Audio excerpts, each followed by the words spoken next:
Welcome to Running Breakdown. My name is David. I'm a sub 3 hour marathoner. I'm going to talk to you today about a few of my favorite carbon racing marathon shoes that are on the market at the moment. If you can buy them, because quite frankly they aren't on the market anymore, or they're not available, or they were never delivered to a country. They're just difficult to come by. So you've got the New Balance Fuel Cell RC Elite. This is the racing competition version. So a little bit narrower, a little bit shorter than some of the other marathon races. So you might want to think about going up a half size in this particular shoe. Super light, 7 ounces, one of the lightest actually of the bunch. I've only got one shoe here that's lighter, and I wouldn't personally run a marathon in that shoe. So yes, a little bit unstable, this particular shoe. I wouldn't use it for hill strikers. Midfoot 4 strikers, you're going to love this shoe, especially if you land on your lateral side. It's just going to pull you in and tow you off straight off. Very quick, high cadence shoe as well. So if you have a higher cadence, this shoe is going to really adapt to your stride very well.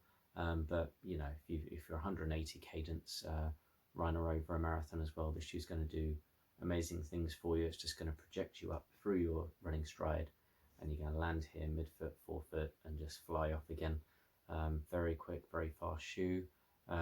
Possibly the fastest shoe I have here of the bunch, but whether I would run a marathon in it is a little bit questionable. Where I definitely would is if it was poor weather, due to the outsole, the grippiest outsole of the bunch. If it was a wet course, or it's just a lot of wind, you want a bit more grip, you want a bit more grit on the ground there, this is definitely the shoe I would go towards. So yeah, that's definitely it. Any bad weather marathons, go for your New Balance Fuel Cell RC Elite. It's going to be a winner. Right, we're going to move on to my favorite marathon shoe at the moment. It's the Saucony Endorphin Pro. It's a little bit heavier, 214 grams, 213 grams, somewhere in the realms of that.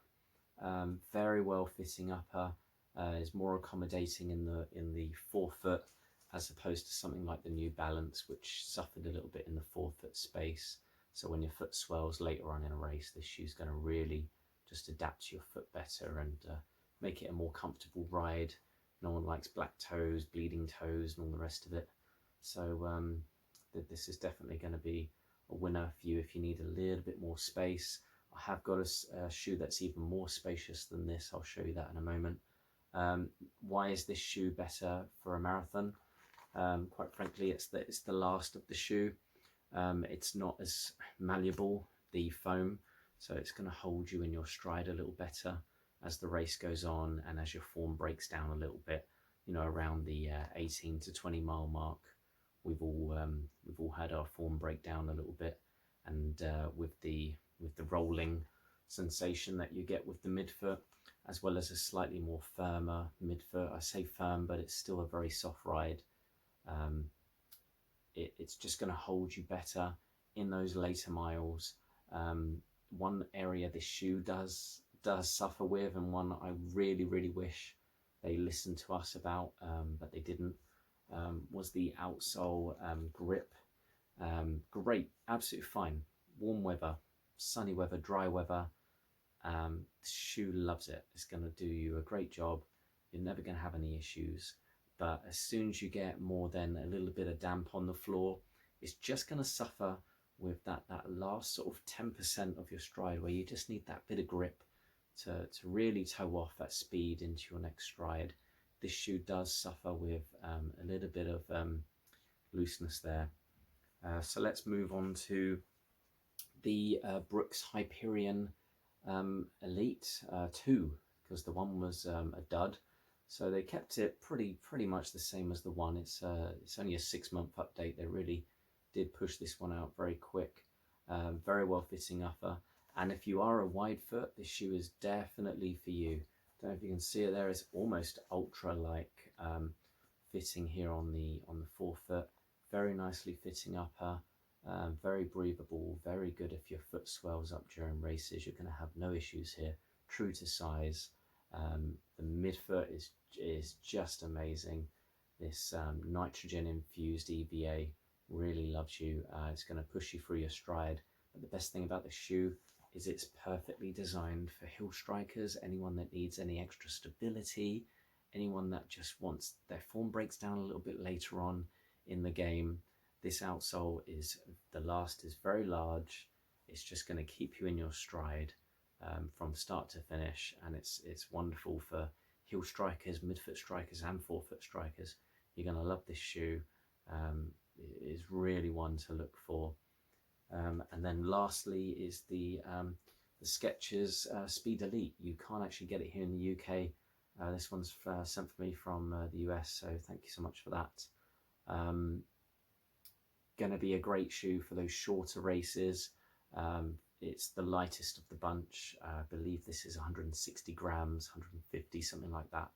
So very, very speedy shoe. It uses a different type of polymer here in the forefoot. It's just got winglets, so imagine like a H shape in here. It's just got a bar here with a line, another bar here with a line, and it just keeps you very stable, going to move you through your stride very quick. And it's very good if you've got high cadence, this shoe. It's just going to throw you through that stride super fast. Very light shoe. Great grip in dry weather, not so much in wet weather. As you can see here, the durability and lifespan of the shoe is going to be around that 200-mile mark. But fantastic shoe, have a little look at it. So that's it, they're all my shoe reviews here for the carbon racing.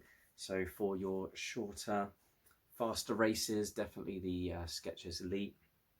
For the half marathon, depending on weather, I would go, if it's bad weather, New Balance. Good weather, I would go with the Saucony.